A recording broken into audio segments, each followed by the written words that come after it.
అపవాది ఎప్పుడైతే నిన్ను ఒక ఇచ్చతో నిన్ను పడేస్తాడు, ముఖ్యంగా విశ్వాసి, నువ్వు ఎందులో పడతావు తెలుసా? ట్రాప్లో పడతావు.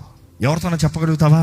చెప్పలేవు. ఎందుకంటే నువ్వు విశ్వాసి, భక్తివి అని చెప్పుకున్నావు, నువ్వు ప్రార్థనా వీరుడు అని చెప్పుకున్నావు, నువ్వు దేవుణ్ణి ఆరాధించే వ్యక్తులు అని చెప్పావు, నువ్వు ఆలయానికి వెళ్ళే వ్యక్తి అని చెప్పావు.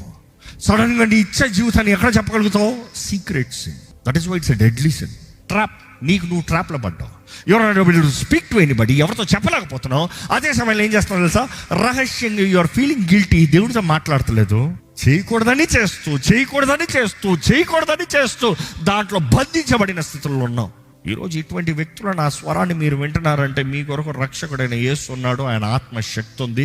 నీ ఊబిలో నీకు బయటికి తీసుకొచ్చి నీకు విడుదలనిచ్చి ఆయనకి దగ్గరగా, ఆయన సొత్తుగా పాపాన్ని తరిమి కొట్టేవాడికి యేసు ప్రభు నిన్ను మారుస్తానికి ఆశపడుతున్నాడు అన్నమాట ధైర్యంగా తెలియజేస్తున్నా. బట్ దెన్ నువ్వు ఏ స్థితిలో ఉన్నావో పరీక్షించి తెలుసుకో. ఎగ్జామిన్.